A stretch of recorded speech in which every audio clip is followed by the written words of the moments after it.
Many of my clients are fortunate enough to plan yearly trips to sunshine locations, but I always have clients who prefer the slopes over the sun. More often than not, my first response is, I didn't know you were a skier. And my second response is, I don't think you're ready. I don't feel comfortable having you hit the slopes without first mastering these two exercises. And why do I think this? Most are not aware of the balance, strength, and endurance that they require to ensure that they safely get to the end of the run, regardless of the snow or weather conditions. Like most people, they don't realize how much strength and balance they've lost since they were last skiing. Hi, I'm Margaret Martin. I'm a physical therapist and strength and conditioning specialist. And over my 38 years, I've helped so many skiers get back to the slopes with more confidence and strength than they felt they had in years. We're going to go right into the two exercises that I need you to master before you can safely hit the slopes this year. Let's get started.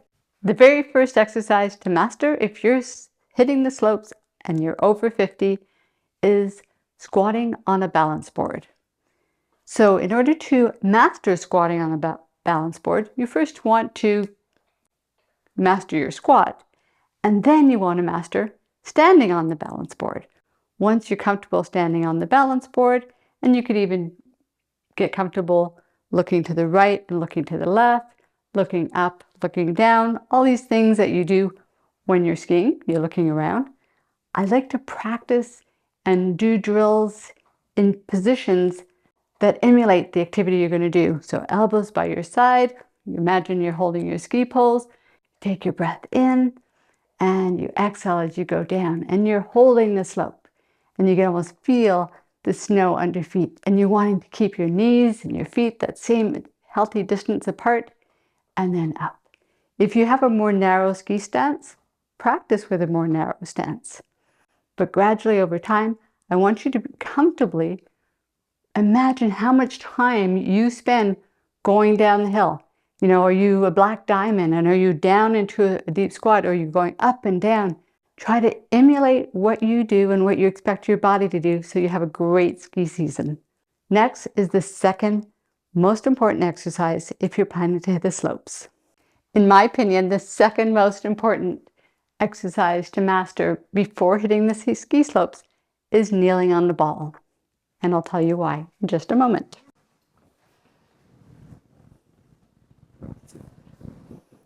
So the reason I want you to master kneeling on the ball is this is the feeling that I had. When you're learning this motion, you feel your inner thighs muscles working hard. You feel yourself trying to keep control of that ball.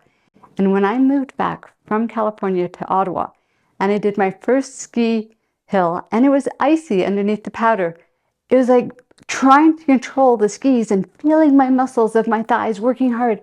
But my body went, you got this, Margaret, because you just learned how to do this. You learned how to master the control of those muscles while you were learning to kneel on the ball.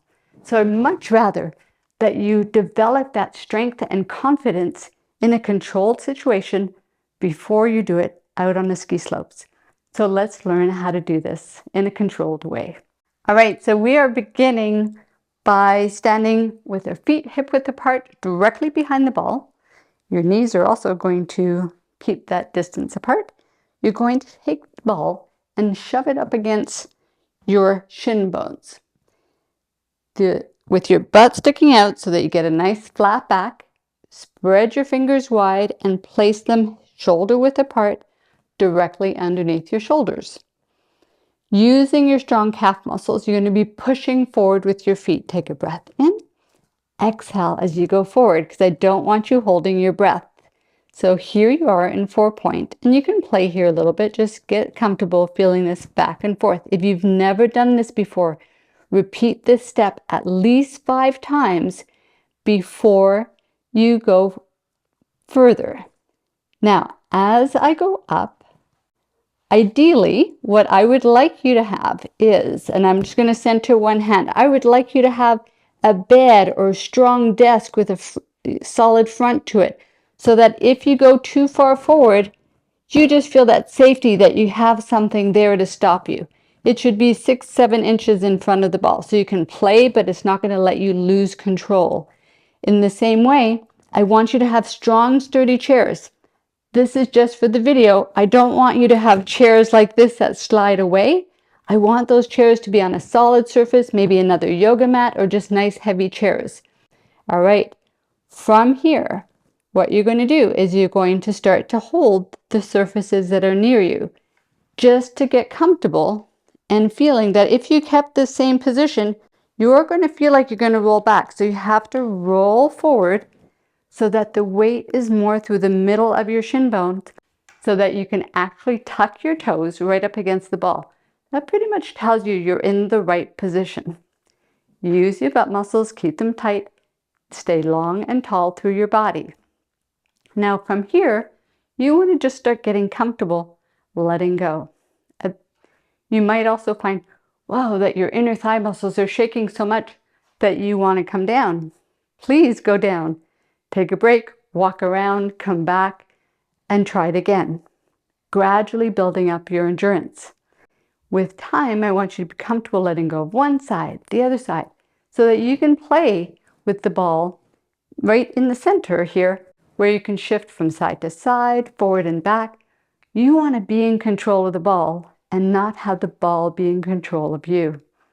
And so as you're working through this, if you're finding that you are looking for more balance exercises and you're not quite ready to get to this step, then I really encourage you to check out my balance playlist that I have here that's going to build your balance and confidence to get to this step so that you can have a safe and wonderful ski season. Thank you so much for joining me, and stay safe.